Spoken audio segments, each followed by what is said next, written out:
All right, good morning, everybody. How are you doing? Yes, that's good. So somebody apparently just said, I can't believe you got so many people on a Saturday morning in New York City. All right, so let's start. I want to introduce our dean, the dean of Eugene Lang College at the New School. And her name is Stephanie Browner, and I'm pleased to introduce you to her, and she will start off today's event. Thank you, Trebor, and welcome to all of you. I'd like to begin by recognizing and acknowledging what happened in Paris, the shootings and the loss of life, and the chaos and the terror. And in making that recognition, I'd also like to acknowledge and recognize the systemic violence and injustice around the globe that leads to loss of life and terror and chaos. And I ask that we have a moment of silence in recognition of all of that.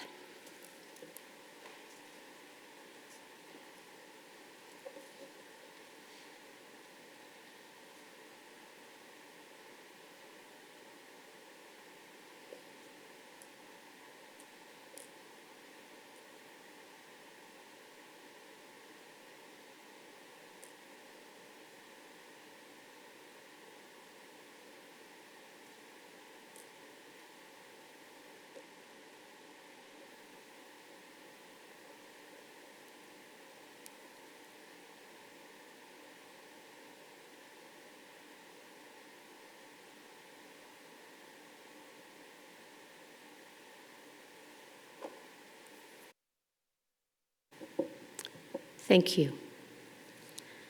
So this conference and the participants and the New School and Eugene Lang College, I believe, are all committed to working towards the ideas and the practices that will help us move towards a more sustainable, a more equitable, and a more just future. And for me, one of the themes that emerges from the conference is the commons or the public good, a concept that seems to disappear ever more and more from the conversation, at least in the United States. And a conference like this is dedicated to reminding us of our traditions, locally and internationally, in working towards and keeping alive a concept of the commons and the public good. And I thought I'd take a few moments to reflect on that concept in terms of education, a place where, especially in higher education, a discourse I participate in and think about a lot, I feel we've almost completely lost the battle. The concept of education as a private good for the individual dominates the US conversation on education.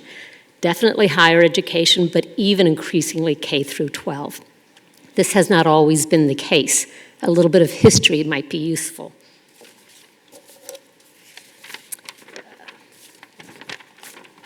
It's here somewhere. Okay.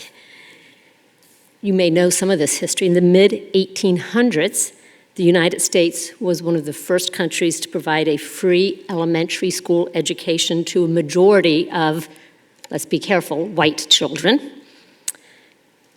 At that time, as late as 1870s, only 2% of 14-year-olds were in school in England. By the 1930s, the US had a majority of students attending high school. In 1957, in England, only 9% were attending high school. And this continued all the way through the land-grant universities, the veterans' benefits that extended access to education at ever-increasing higher levels across the United States. And you may know one of the best books, I believe, written on education and the economy is Claudia Golden and Lawrence Katz's book. They track the impact of that access to education, affordable education, free education, elementary, high school, college, and its impact on US society. We have stopped that work. It essentially ended in roughly the 1970s, the 1980s, and we've been losing ground ever since. A few stats on that.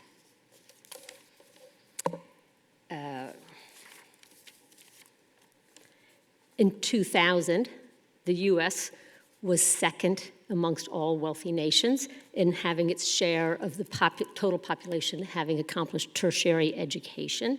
We are now fifth. We were first in the percentage of the population between the ages of 25 and 34 with a college degree. We are now 12th. We have basically flatlined in increasing access to education. As you know, the conversation is dominated by return on investment. What is the salary of the individual who completes an education? We used to be very good at increasing mass education. We have now reverted to improving education for the elite. As a participant in higher ed, I remain deeply committed to the concept that education is a public good and part of the commons, but I fear that that conversation has just essentially disappeared.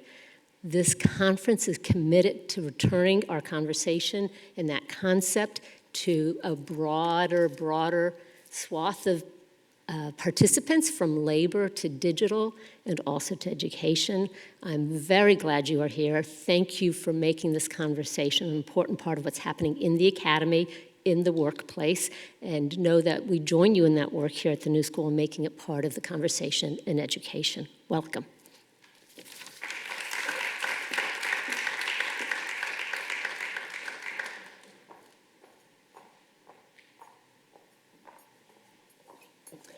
For further welcoming remarks, I'd like to introduce the chair of my department at University of Colorado, Boulder, Nabil Echchaibi.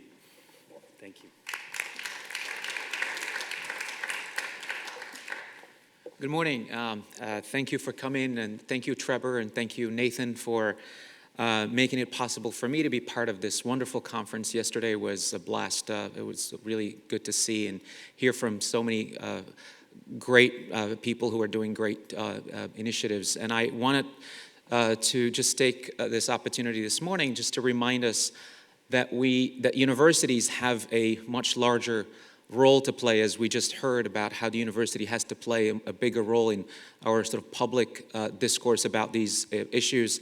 I believe that universities have to be at the forefront, at the helm of these innovative initiatives, so that we can reorient the online economy and the economy at large, actually, to address and respond better to the social circumstances that we have today, and optimize, in a sense, also the use of the media, the communication, the information landscape that we have at our disposal, beyond oligarchies and beyond unprincipled monopolies, and also beyond the teenage geek who hungers for just instantaneous fame, or the thrill of competition, or the thrill of demoing for the sake of demoing. So how can universities really train and prepare the next generation of media, information, and communication entrepreneurs and innovators who are socially conscious, who care that their creations serve a higher purpose of creating a sustainable, a more egalitarian working structure for digital labor and beyond. And here I'm reminded by the sobering question that Trebor reminded us of yesterday. How can we call something innovative and efficient when it prolongs, or if it prolongs, the same structures of inequality, classism, and racism? So at the University of Colorado, we just started a new college. We just embarked on a revolution, or mini revolution. And if you know anything about public universities, you know that revolutions are very hard to come by. But this is a truly a revolution, in the sense that we just started a new college of media, communication, and information, where we are putting together scholars of media and communication, journalists, PR specialists, strategic comm folks, activists, advertisers, designers, big data analysts, and computer scientists, to really think through this moment, this new communicative moment that we have now, and to think about social projects, to have that public mission, to reorient or reinvest in the public mission of a university. And we think that that's a very important mission for our college, for our students, and to realign ourselves with a vocabulary also of possibility about the social good and about the commons. And so this is why we decided to co-sponsor this event. This is why we hired Nathan, who is helping us also put together something similar in Boulder. And by the way, Colorado doesn't just legalize and smoked pot. We also do other things as well. And if you come to Boulder, hopefully next year, to participate in something similar to this, you'll see what a vibrant tech scene we have in Boulder, and also a culture of collaboration. And we hope to see as many of you there. And thank you again for the invitation, and enjoy the day. Thank you.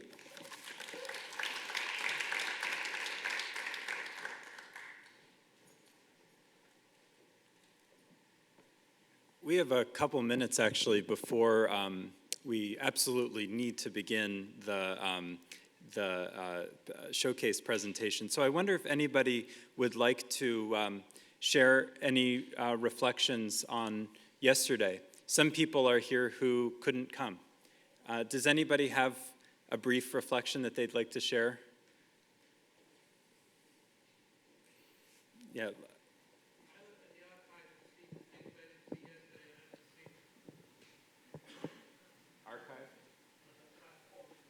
Okay, you can. Any reflections on the day?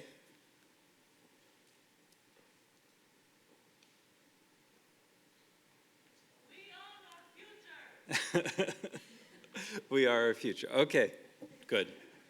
Well, then, if there isn't anything else, we'll move on with the showcase. Oh, the mics are right here.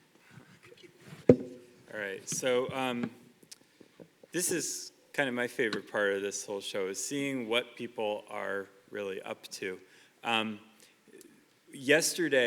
Last night, we saw some of the apps that people are developing, the interfaces, the kind of connective platforms that actual users could actually use.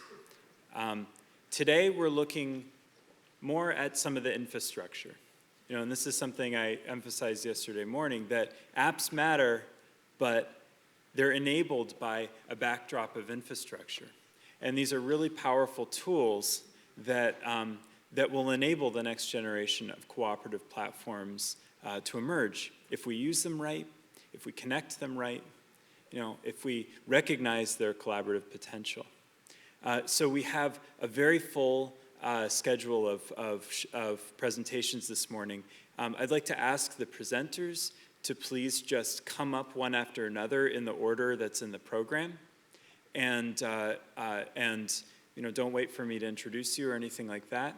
And you can just proceed with the arrow keys on this computer. I'll be watching your time very closely and digging the beautiful triangle when your time is up. Please honor that. Because if we go over, we will start running into the next sessions. So thank you very much, and let's all have a round of applause for the showcase to come.